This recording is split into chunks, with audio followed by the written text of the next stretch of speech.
Students, a quick revision for you all. देखिए, first you need to prepare all the OOPs concept और उसको check करिए कि आपको polymorphism, abstraction, encapsulation and inheritance clear है कि नहीं. उसके बाद आप टोकन्स की डेफिनेशन पढ़ेंगे. और टोकन जो होते हैं स्मॉलेस्ट इंडिविजुअल यूनिट होते हैं. टोकन्स बनते हैं कैरेक्टर सेट से, और कैरेक्टर सेट जो होते हैं हमारे पास जो स्टैंडर्ड है वो एस्काई और यूनिकोड है. टू आपकी कैरेक्टर इनकोडिंग स्कीम्स हैं. उसमें से एस्काई के जितने भी कैरेक्टर्स हैं वो अब यूनिकोड का ही पार्ट है. और एस्काई में का जो फुल फॉर्म है वो American Standard Code for Information Interchange है. एंड स्मॉल लेटर्स आपके जो हैं एस्काई कोड में capital small A to small Z का जो कोड है या जो एस्काई वैल्यू है वो 97 to 122 है. And for capital letters 65 to 90. ठीक है. अच्छा, कुछ स्पेशल कैरेक्टर्स होते हैं जिनको हम एस्केप सीक्वेंसेस बोलते हैं. वो नॉन प्रिवेंटेबल कैरेक्टर्स होते हैं जो कि बैक स्लैश के साथ स्पेसिफाई किए जाते हैं. उसके बाद each individual component of a Java program is called token. Different type token की डेफिनेशन पढ़िए. Literal identifiers, operators, punctuators. Data types जो होते हैं वो हमारे टू टाइप के होते हैं, प्रिमिटिव और नॉन प्रिमिटिव. देखिए, प्रिमिटिव वो होते हैं जो आपके किसी भी डेटा टाइप से मिल के नहीं बनते, which are not derived from any other type. Non primitive वो होते हैं which are derived from the other types. इसका एग्जाम्पल है क्लास, एरे. ऑलराइट. एंड जो आपके प्रिमिटिव डेटा टाइप्स हैं उसमें आपकी integer family, INT, short, long, byte. Character में कैर आ गया. डबल और फ्लोट आपके डेसिमल नंबर्स के लिए हैं. And after that there is a Boolean data type. ये सब प्रिमिटिव हैं आपके, ऑलवेज रिमेंबर. और उसके बाद जो आपका इनिशियलाइजेशन है, किसी वैल्यू को आप जब कोई वेरिएबल को आप वैल्यू असाइन करते हैं तो वो प्रोसेस क्या कहलाती है, इनिशियलाइजेशन. और देखिए, टू टाइप्स ऑफ इनिशियलाइजेशन है, डिफ़ॉल्ट एंड डायनेमिक. या आप स्टैटिक एंड डायनेमिक उनको बोल सकते हैं. When the data type of the result gets converted into higher most data type is known as implicit conversion. देखिए, एक बेटर डेफिनीशन है. आप पहले तो समझ लीजिए कि आपका टाइप कास्टिंग है क्या. जब one type of data is converted to another type it is called type casting. और जब आप बिना यूज़र के इंटरफेरेंस के आप जब डेटा को कन्वर्ट करते हैं तो वो आपका कहलाता है इम्प्लिसिट टाइप कन्वर्जन. और जब यूज़र इंटरवेंशन के साथ डेटा कन्वर्ट होता है तो वो कहलाता है एक्सप्लिसिट. अब देखिए, यहाँ पे टू टाइप्स ऑफ एक्सप्रेशंस हैं. एक्सप्रेशन एक आपकी होती है मिक्स और एक होती है प्योर. तो जब देखिए डेटा एक ही टाइप को एक्सप्रेशन में तो वो कहलाएगी प्योर. और जब mix type different data types मिल के बनाते हैं तो वो कहलाएगा मिक्स एक्सप्रेशन. अब यहाँ पे एग्जांपल देखिए, क्वेश्चन है C equal to capital A. यहाँ पे I T N equal to C plus N 1 लिखा हुआ है. फिर C H equal to char N लिखा हुआ है. तो स्टूडेंट देखिए, एन यहाँ पर क्या है, एक इंटीजर है. और यहाँ पर सी प्लस 1 किया गया. तो यहाँ पर सी की वैल्यू क्या है, कैपिटल ए. अब उसमें +1 हुआ तो यहाँ पर ए क्या हो जाएगा, ए की जगह यहाँ पर स्काई वैल्यूज़ की आ जाएगी. वो होगा 65. कैपिटल ए की स्काई वैल्यू +1 हो गया, 66 हो गया. एन में क्या गया, 66, बिकॉज एन एक इंटीजर है. तो इस तरीके से आपको क्वेश्चंस की प्रैक्टिस करनी है. उसके बाद यहाँ पर देखिए आपको what are the types of type casting. तो यहाँ देखिए x equal to 15.5, a equal to 12. फिर लिखा गया यहाँ पर y इक्वल टू INTX. तो देखिए x क्या था, डबल टाइप था. और उसके पहले हमने INT लिख के उसको इंटीजर में कन्वर्ट कर लिया है. तो ये यूज़र इंटरवेंशन हुआ है, that's why it is explicit type casting. फिर देखिए long b equal to a लिखा हुआ है. a किस टाइप का डेटा है, इंटीजर टाइप. उसको असाइन किस में, b में किया गया है. तो अब ये INT से b में कन्वर्ट हो गया. तो ये क्या, ये बैकग्राउंड में हो जाता है. तो ये इम्प्लिसिट टाइप कास्टिंग है. फिर उसके name the primitive data type in जावा.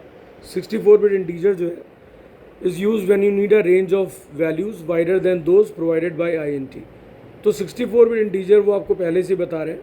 तो 64 बिट अगर हम इसको बाइट में कन्वर्ट करेंगे तो कितना आएगा, 8 बाइट. और 8 बाइट लॉन्ग जो होता है क्योंकि इसमें इंटीजर लिखा हुआ है. अदरवाइज 8 बाइट डबल भी ऑक्यूपाई करता है, बट इंटीजर की वजह से यहाँ पर ये आपको लॉन्ग इसका आंसर है. Single 16 bit Unicode character whose default value is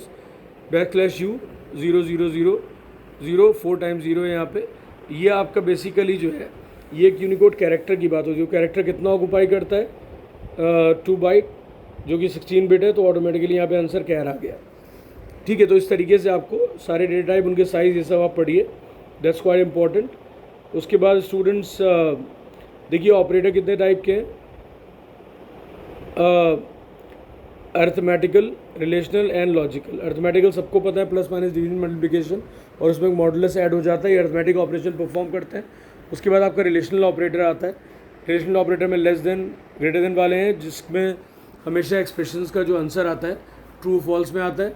फिर लॉजिकल, जब आपको एक से ज़्यादा एक्सप्रेशन को कंबाइन करना होता है तो अब लॉजिकल और लॉजिकल एंड लॉजिकल नॉट को यूज़ करते हैं।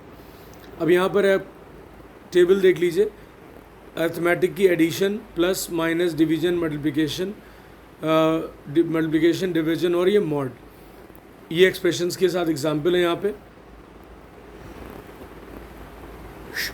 किसी भी एक्सप्रेशन का शॉर्ट हैंड नोटेशन जो है, जैसे आपने लिखा q equal to q divided by 8। अब दोनों साइड यहाँ पर आपका ऑपरेंड क्या है, q है, और q में असाइन हो रहा है, तो इसको हम शॉर्ट हैंड नोटेशन कैसे लिख सकते हैं, ऑपरेटर को, डिवीजन को इधर ले आए और इस साइड के q को हटा दिया, तो ये बन गया q डिवीजन इक्वल टू 8। इसी तरह आप सारे एक्सरसाइजेस देख लीजिए। उसके बाद then we have logical operator के पहले रिलेशनल ऑपरेटर है, less than, greater than, less than, equal to, greater than, equal to, not equal to. उसके बाद लॉजिकल ऑपरेटर्स हैं, logical and, logical or and logical not, ये 3 आपके operators हैं यहाँ पे। ठीक है, ये आपका लॉजिकल एंड है।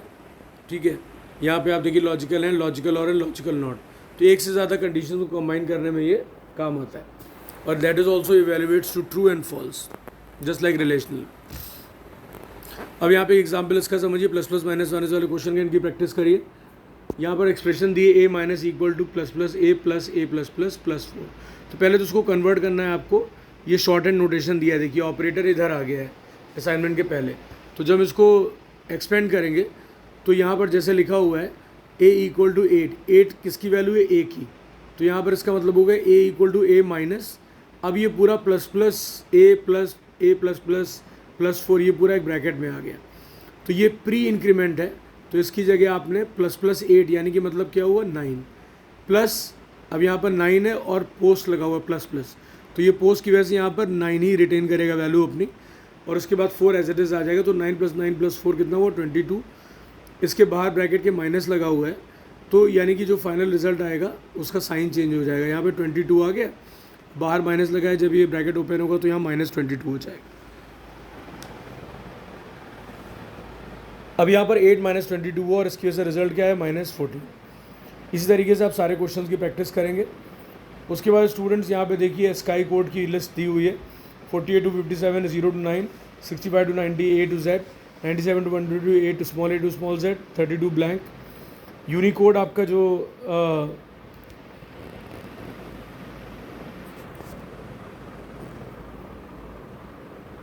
यहाँ पे कैरेक्टर है, जस्ट अ मिनट,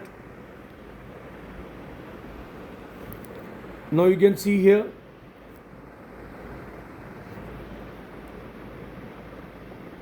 97 to 122, ये सारे कोड आप अच्छे से पढ़ लीजिए। ऑल राइट, उसके बाद बात आती है एस्केप सीक्वेंस की। Certain characters known as escape sequence that are not used to control the cursor while displaying the values on the screen. Right, अब ये कैरेक्टर्स आप देखिए, जितने एस्केप सीक्वेंस है, /T है हॉरिजॉन्टल टैब, /V है vertical tab, तो जहाँ जहाँ / आप समझ जाइए किसी कैरेक्टर के साथ, वो एस्केप सीक्वेंस की बात हो रही है।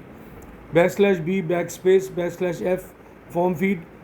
ठीक है, तो ये अलग अलग कैरेक्टर्स, बहुत ज़्यादा पॉपुलर एंड यूज़फुल आपका जो एस्केप सीक्वेंस है वो /N, ये न्यू लाइन फीड देता है, जो आपका system.out.println काम करता है वही ये भी कर रहा है। उसके बाद यहाँ पर आप देखिए सारे मैथ्स फंक्शन, ये पूरी लिस्ट आप अच्छे से रिवाइज करेंगे। मिन क्या करता है, max, SQRT, CBRT, POW, ABS, सब के सब सेल्फ एक्सप्लेनेटरी है। फॉर एग्जाम्पल आपने कहा मिन, तो A और B में से मिनिमम कौन सा है वो यहाँ पे आ जाएगा। राइट, लाइक दैट आपको इस तरह प्रैक्टिस करनी है। Round, floor, ceil, RINT, random, log. Right, तो ये सारे फंक्शंस आपको आने चाहिए। So I hope it's clear to you all. ये आपका थ्योरी का क्विक रिविजन था। All the best everyone.